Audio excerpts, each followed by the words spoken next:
أعوذ بالله من الشيطان الرجيم. بسم الله الرحمن الرحيم. الرحمن علم القرآن خلق الإنسان علمه البيان. الشمس والقمر بحسبان والنجم والشجر يسجدان والسماء رفعها ووضع الميزان ألا تطغوا في الميزان وأقيموا الوزن بالقسط ولا تخسروا الميزان. والأرض وضعها للأنام فيها فاكهة والنخل ذات الأكمام والحب ذو العصف والريحان فبأي آلاء ربكما تكذبان. خلق الإنسان من صلصال كالفخار وخلق الجان من مارج من نار فبأي آلاء ربكما تكذبان. رب المشرقين ورب المغربين فبأي آلاء ربكما تكذبان. مرج البحرين يلتقيان بينهما برزخ لا يبغيان فبأي آلاء ربكما تكذبان. يخرج منهما اللؤلؤ والمرجان فبأي آلاء ربكما تكذبان. وله الجوار المنشآت في البحر كالأعلام فبأي آلاء ربكما تكذبان. كل من عليها فان ويبقى وجه ربك ذو الجلال والإكرام فبأي آلاء ربكما تكذبان. يسأله من في السماوات والأرض كل يوم هو في شأن فبأي آلاء ربكما تكذبان. سنفرغ لكم أيها الثقلان فبأي آلاء ربكما تكذبان. يا معشر الجن والإنس إن استطعتم أن تنفذوا من أقطار السماوات والأرض فانفذوا لا تنفذون إلا بسلطان فبأي آلاء ربكما تكذبان.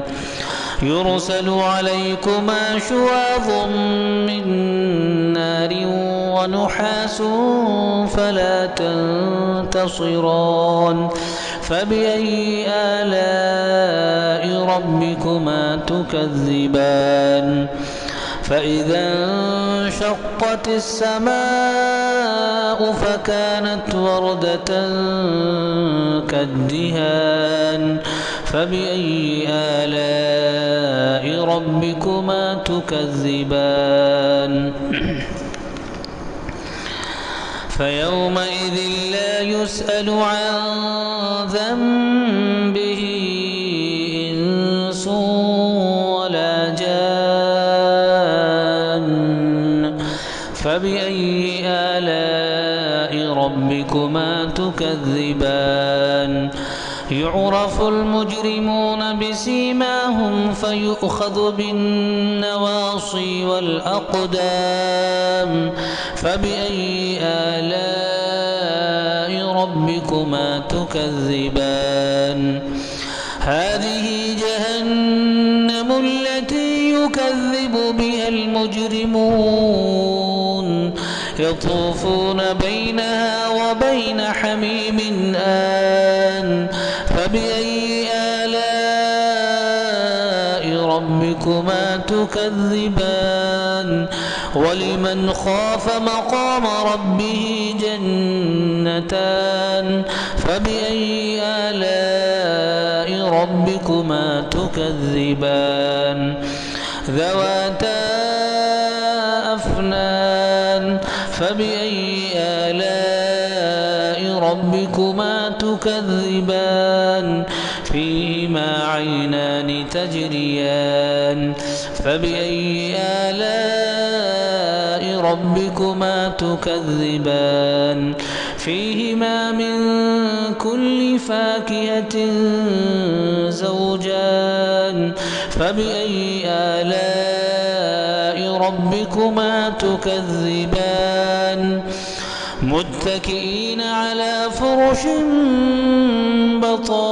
بطائنها من استبرق وجنى الجنتين دان فبأي آلاء ربكما تكذبان فيهن قاصرات الطرف لم يطمثهن إنس قبلهم ولا جان فبأي آلاء ربكما تكذبان كأنهن الياقوت والمرجان فبأي آلاء ربكما تكذبان هل جزاء الإحسان إلا الإحسان فبأي آلاء ربكما تكذبان ومن دونهما جنتان فبأي آلاء ربكما تكذبان مدهامتان فبأي آلاء ربكما تكذبان فيهما عينان نضاختان فبأي آلاء ربكما تكذبان فيهما فاكهة ونخل ورمان فبأي آلاء ربكما تكذبان فيهن خيرات حسان فبأي آلاء ربكما تكذبان حور مقصورات في الخيام فبأي آلاء ربكما تكذبان لم يطمثهن إنس قبلهم ولا جان